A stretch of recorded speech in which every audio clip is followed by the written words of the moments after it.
maintenant qu'on sait tout ça, on va pouvoir modéliser ces phénomènes avec des grandeurs et des unités. Pour rendre ces grandeurs complètement claires, on va faire une analogie entre le courant électrique et le courant d'eau dans une rivière. On a la tension de symbole U et qui s'exprime en volts V. La tension caractérise la force qui est imposée pour faire circuler les électrons. Elle est liée à la différence de potentiel entre deux points d'un circuit. On pourrait dire qu'il s'agit d'un dénivelé appliqué à notre courant d'eau. Plus la hauteur est importante, plus la tension, la force qui pousse l'eau vers le bas, est grande. L'intensité de symbole I a pour unité l'ampère A. Cette grandeur représente le débit du courant électrique, c'est-à-dire une quantité d'électrons passant en un point du circuit par unité de temps. C'est la mesure du courant. Pour la rivière, il s'agirait par exemple de mesurer le volume d'eau traversant un point en une seconde. La résistance R exprimée en ohms oméga. La résistance, c'est la propriété physique d'un matériau à ralentir le passage d'un courant électrique. Pour notre analogie avec l'eau, c'est comme si l'eau circulait à travers un filtre qui viendrait créer une friction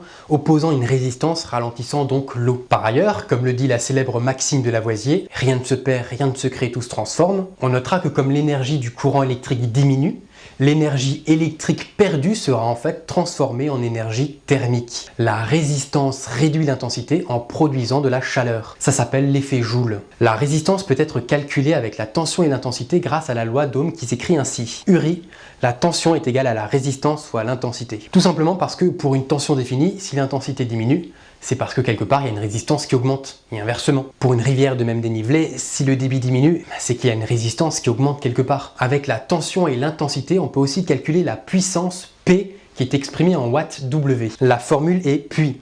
La puissance est égale à la tension fois l'intensité. La puissance électrique correspond à l'énergie échangée par un corps pendant une seconde. Si la tension est forte mais que l'intensité est faible à cause de la résistance, peu de puissance. Si la tension est faible et l'intensité forte, peu de puissance. Mais si la tension est forte et que l'intensité est forte, alors l'eau aura de la pression, de la puissance. Et c'est cette puissance qui est nécessaire pour faire fonctionner un appareil. Pour illustrer nos grandeurs, on a utilisé le cas d'un courant continu. Et donc vous imaginez bien, pour un courant alternatif, c'est un peu différent. La tension ne va pas être continue, elle va alterner entre une valeur positive et son négatif. C'est comme si notre tuyau alternait son inclinaison. Si on regarde l'évolution de la tension dans le temps, on obtient une courbe sinusoïdale avec une tension maximale et une tension minimale. La tension que l'on mesure dans un courant alternatif, c'est la tension efficace. Elle est légèrement inférieure à la tension maximale. Il faut diviser la tension maximale par racine carrée de 2, ça donne à peu près 70% de la tension maximale. L'intensité du courant alternatif va aussi osciller entre une valeur positive et son négatif. Dans notre débit d'eau, le débit va aller à droite puis à gauche.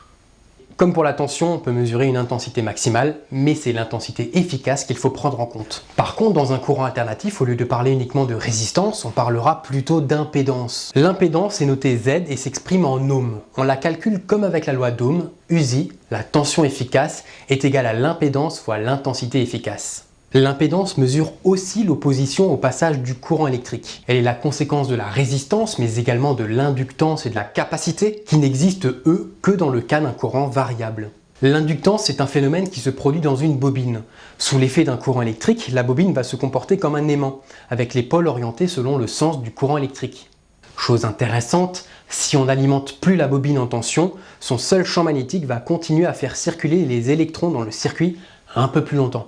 Mais si on a un courant alternatif, le sens du champ magnétique va alternativement changer. Mais ce changement de sens prend un peu de temps. Il y aura donc toujours un décalage dans le temps entre le changement de tension et le changement de sens du champ magnétique.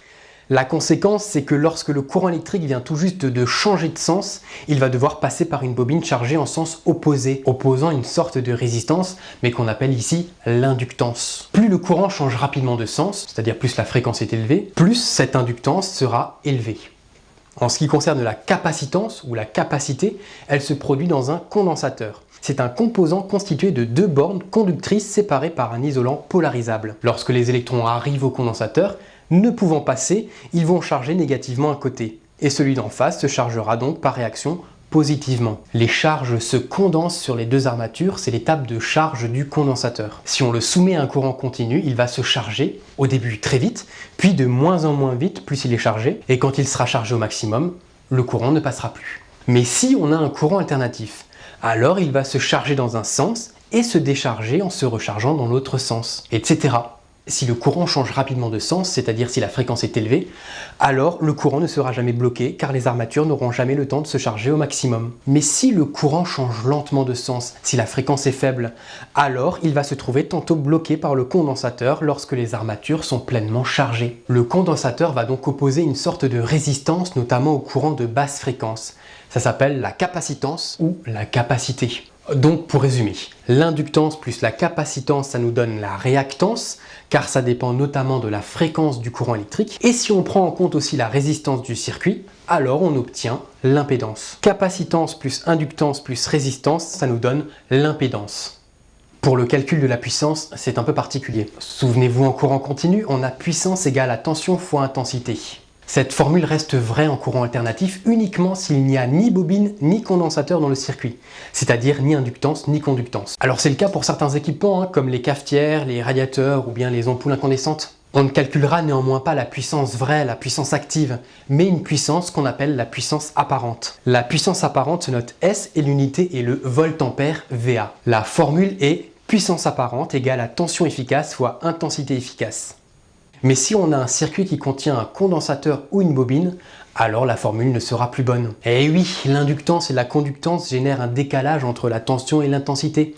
Et il faut prendre en compte ce déphasage dans le calcul. Concrètement, ça nous donne puissance active est égale à la tension efficace fois l'intensité efficace fois cosinus phi. Ce cosinus phi s'appelle le facteur de puissance. Il correspond au déphasage du courant par rapport à la tension. Mais pour l'instant, je ne vais pas davantage l'expliquer parce que c'est pas de notre niveau actuel.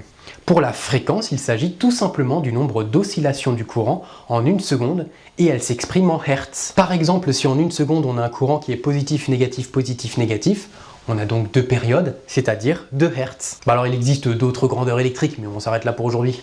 En ce qui concerne l'électricité domestique qui est délivrée aux consommateurs, il n'existe pas de norme mondiale. En Europe, le courant monophasé de nos prises électriques a une tension efficace d'environ 230 volts, c'est-à-dire en fait une tension maximale de 325 volts. Et sa fréquence est de 50 Hz. La semaine prochaine, troisième et dernière partie sur l'électricité. On verra comment fonctionne une lampe, un moteur, un radiateur. Ça va être encore pire.